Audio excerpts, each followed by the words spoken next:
Blue Beetle is a DC superhero who stars as one of the heroes in the TV show Young Justice, and this video is going to go over his origin. Now, there are many different versions of this character, but this video is going to focus on the origin story told in the Young Justice TV series and the Young Justice tie-in comic book series. Blue Beetle's origin starts a long time ago with the archaeologist Dan Garrett. He finds the Blue Scarab in an archaeological dig and believes it is the product of mystic sorcery.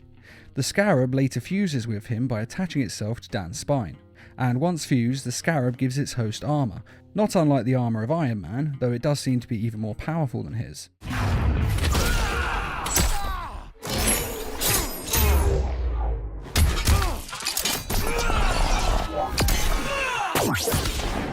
Not bad, huh?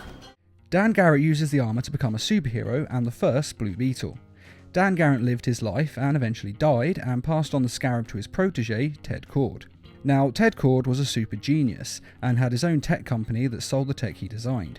And since he was so very smart, when he got hold of the scarab he examined it and determined that it wasn't a mystical artifact, but instead advanced technology from an alien race that had somehow ended up on Earth thousands of years ago. He didn't like the idea of being fused with alien tech, as he didn't know exactly what it would do to his body. So instead, he locked the scarab away and built himself some custom tech and weapons to become the second Blue Beetle superhero.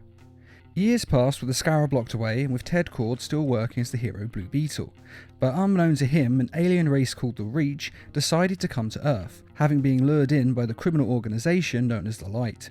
This luring in occurred when the Light had taken over the Justice League's mind and bodies and used them to attack an alien race. Where you spent 16 hours on a rampage, attacking everyone and everything in sight, and announcing in several alien languages that you were the Justice League from Earth. This has gotten the alien community's attention, and now many different species became curious of Earth's potential, and of course curious about Earth's Justice League. Now, as I said, one of these alien races was the Reach, and they decided to come to Earth as partners with the Light. Reach is on Earth. At least someone is taking control of that rogue planet. But the Reach? They gain too much influence throughout the galaxy. Now, the Reach had conquered other races before, so much so they had become galactic conquerors, and attracted the attention of the Green Lantern Corps and the Guardians of the Universe. And, after many battles, a truce finally emerged between the two. The Green Lanterns wouldn't go to any planet with the Reach on it, and the Reach were not allowed to go to any planets that they hadn't been invited to, which meant they couldn't directly conquer other planets. So because of this, the Reach had secretly seeded scarabs throughout the universe on different planets. Exactly how many scarabs is unknown, but the idea of these scarabs was to attach to a host from the planet and give them superpowers. The scarab would then secretly take over the host's mind and use their body to become a figure for justice on the planet. That way the planet's populace would trust them, and the Reach could use this popularity to get an invite to the planet. Basically, the Beetle Warrior had become so famous as a hero that they could get the public to trust them, and believe them when they said that the Reach could be trusted as well. The Reach desires the crowd's adulation, and we serve the Reach. One of these scarabs, the Blue Scarab, was of course the one that Dan Garrett had found.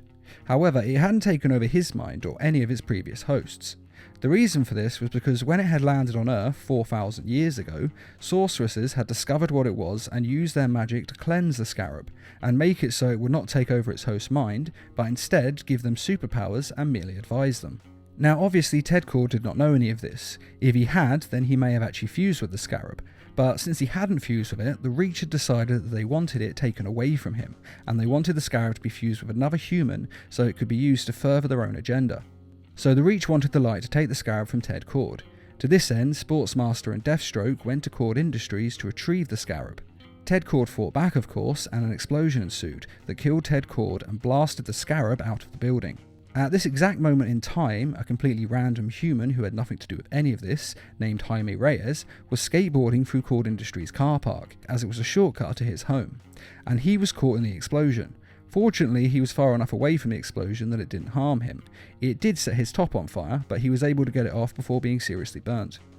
The scarab landed near him, and when he picked it up to see what it was, it reacted to his touch and attached itself to the base of his spine and fused with him, turning him into the third Blue Beetle.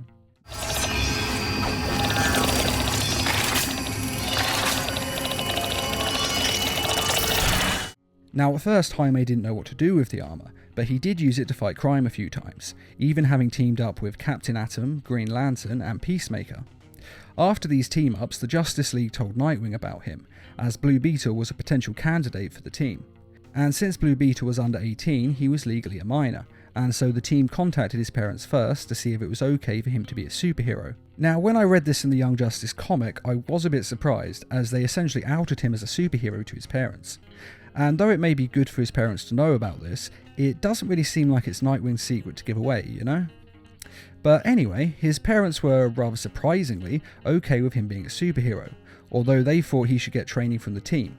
And so the team then approached Blue Beetle, specifically Nightwing and Wonder Girl, though Wonder Girl spoke to him alone, as Nightwing thought a hot girl was less likely to spook Jamie than he was.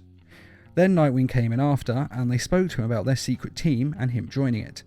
He was a bit untrusting at first, as he didn't know who they were, and wanted to talk to the Justice Leaguers he teamed up with before, as he trusted them more. But Nightwing told him that the Justice Leaguers knew they were contacting him already.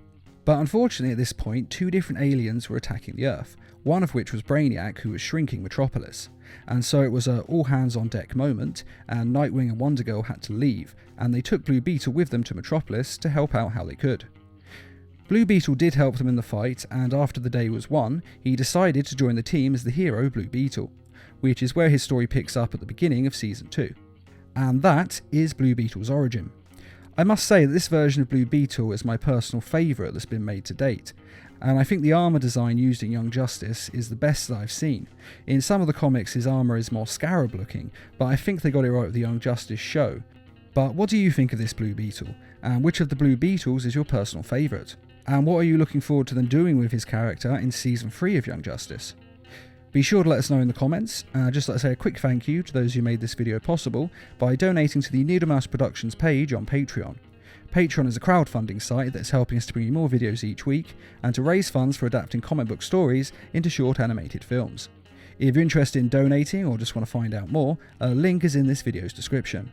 And as always, thanks for watching, and feel free to subscribe, share, like, and comment.